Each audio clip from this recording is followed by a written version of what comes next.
Prayer about giving. When I want to give to others based on how much God has given me, prayer. Lord, giving is such a remarkable concept that it could only have originated in the heart of a generous God like you. You pour out more blessings on me than I could ever deserve. The gift of life, the gift of love, the gift of salvation, the gift of eternity in heaven. All of these are priceless. My possessions are generally a tangible result of what I have invested through time, energy, and talent.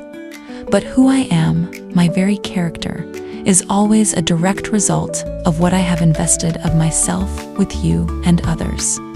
One of the great promises of the Bible is that the more I give, the more I receive, not necessarily in material possessions, but in spiritual and eternal rewards. Whatever I receive in this life, whether material or spiritual, is because you have given it to me. Nothing I receive is of my own doing, so everything I receive I can pass along to bless others. Everything we have has come from you, and we give you only what you first gave us. 1 Chronicles 29 verse 14. Reflection. This verse highlights the understanding that everything we have, whether wealth, talent, or resources, ultimately comes from God. David, in this passage, is expressing gratitude and acknowledging that all he and his people possess is a gift from God.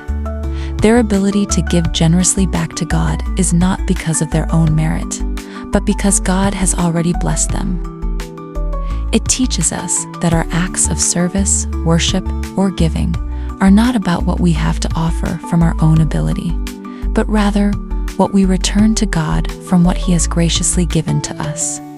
It calls us to approach our resources, our time, and our talents with an open hand, recognizing that everything belongs to God, and we are simply stewards of what He entrusts to us. In a practical sense, this can be a reminder to live with humility and gratitude, knowing that the possessions and opportunities we often take for granted are ultimately a reflection of God's provision and grace. It encourages us to be generous in our giving, knowing that we are only giving back a portion of what God has first given to us. In essence, this verse is an invitation to live with a spirit of thanksgiving and generosity, acknowledging that everything we have is a gift, and our giving is an act of worship.